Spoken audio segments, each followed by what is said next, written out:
This is the Helpful Lockpicker here, and welcome back to my Lockpicking Homeschool series. The video I have for you today is on binding order. This is a very important concept to learn when you're trying to open up locks. Up to this point, you have now seen how to open up your first lock, and this is just a further step to help you understand the process that goes along when you're trying to single pin pick open a lock. Binding order is a very important concept to understand. It is searching for the pin that's binding and then finding out what sequence you need to go through the pin stack to get the lock open. Some locks you can pick pin 1, 2, 3, 4, 5 down the stack, and others you need to do something like 2, 4, 5, 1, 3. Each lock is different, and once you learn its binding order, you have unlocked the secret to getting that lock open quickly. I'm going to get these locks up in the vise in a moment for you and give you a closer look. What I have is my clear acrylic padlock. I have two different ones to show you how two of the same locks can have two different binding orders.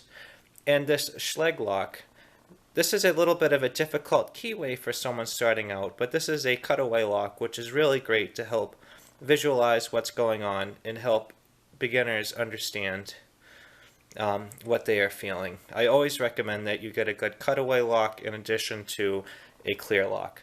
Alright, let's get these locks up in the vise and let's get started. Now that we got this lock up in the vise, I'd like you to try to figure out what the binding order is as I pick it. So remember, this is a 6-pin lock. 1, 2, 3, 4, 5, 6. The 7th pin just retains the core. The binding order is the order that we have to set the pins in order to get the lock open. It's different on every lock. I'm going to use bottom of the keyway tensioning, and I want you to try to just map out which pins I'm setting and in what order. So try to listen for the first pin to set and then try to see the sequence. But even if you can get just the last pin, that's a big first step. So I'm going to start now.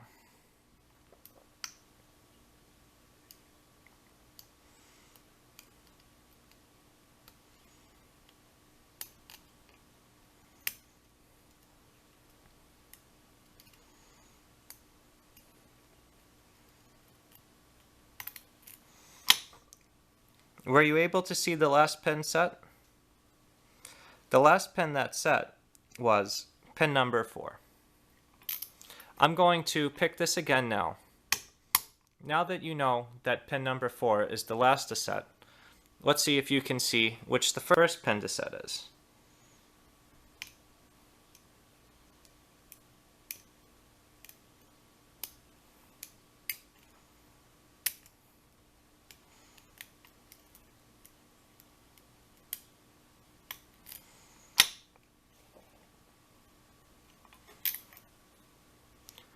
Now ask yourself, which pin set first?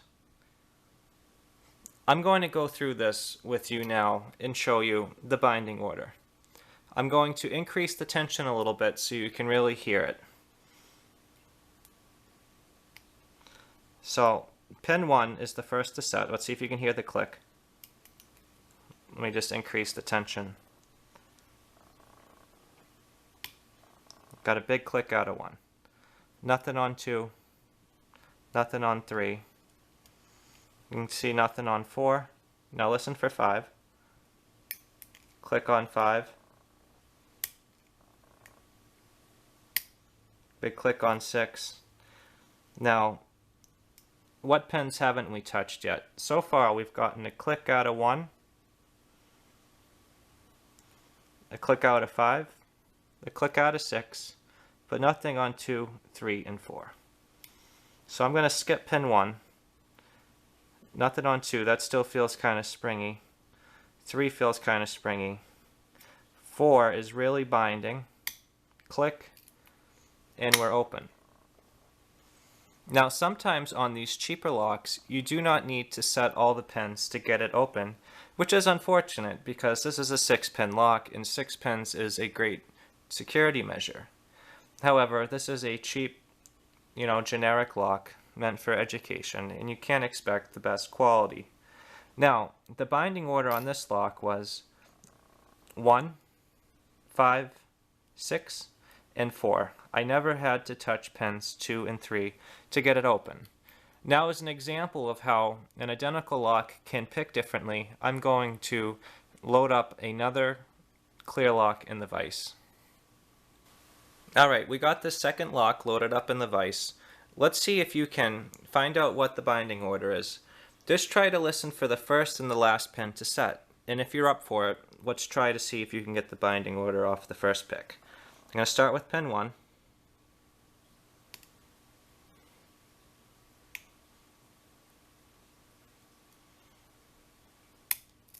And we're open.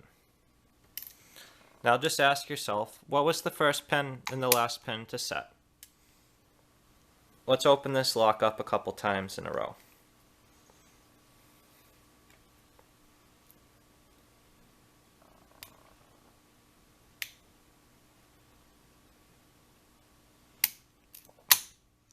That time, definitely, you can tell pen 6 was the last to set.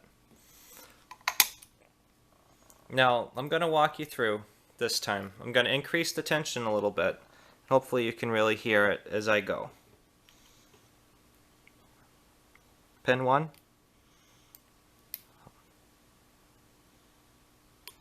Click on 1. Click on 2. 3 springy. 4 springy. 5 springy. 6 opened us up. The binding order was 1, 2, and 6. Unfortunately, this is another situation where you only have to pick 3 pens to get the lock open. And now that we know the binding order is 1, 2, 6, let's take a closer look. 1, 2, we're going to skip 3, skip 4, skip 5, and just hop down to 6. And the lock opened us up. Now this is an example of showing you how the binding order works. It is essentially the map of the pens you need to pick in order to get the lock open successfully. On this lock it's 1, 2, and 6. Other locks, it varies. As you can tell, the binding order between these two clear locks differed, and every lock has its own binding order, even if they're the same type, same keying, same driver pens, everything. Because every lock has different manufactured tolerances. So next up, let's load up the Schlage cutaway lock and see what we can get out of that. The next lock that we're going to do is my Schlage cutaway lock. This is a 6-pin lock. You can see 1, 2, 3, 4, 5, and 6. This lock's a little bit more difficult for those starting out because you can see the tightness of the keyway. You need to pick this lock from the left side because of this piece of warding. You need almost thinner than a 15/1000 hook if you wanted to go straight in and out. So on this lock you got to kind of go off to the side. When you're first starting out, I recommend you start with a quick set lock, but those are a little bit less available to get in the cutaway. But now we're going to go get this lock up in the vise and let's check out what the binding order is. Now we got the 6-pin Schlage lock loaded up in the vise.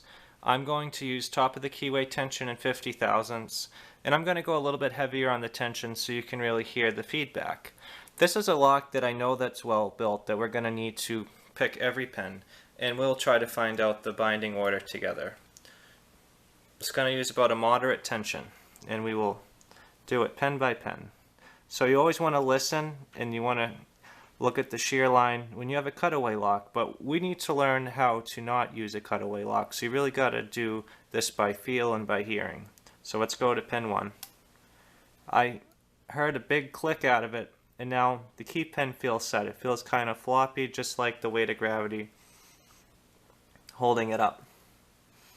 Now pin 2 feels like it's binding. It's very tight. I'm going kind of heavier on the tension than I need to, so it's really binding up there.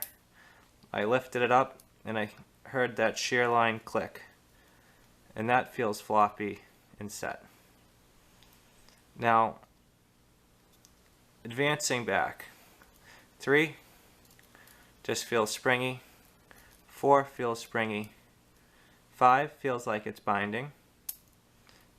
Heard a big click out of it, and now the key pen below 5 feels floppy like it's set. 6 binding, got a big shear line click out of that. Now we know that we have set 1, 2, 5, and 6. Let's see if pen 3 is our binder. Pen 3 feels like it's binding, got a faint click, but the key pen feels floppy. Pen 4, let me find it. That's set and the lock is open. Now we just saw our binding order was 1, 2, 5, 6, 3, and 4. If you ever get yourself a cutaway lock, this is a great way to learn. The thing is, the take-home message is you don't want to get overly dependent on these. What I would recommend is that you get yourself a quick set lock and you can progressive pen it, which we'll go through in further videos. And learning the binding order is a very important skill to learn going forward.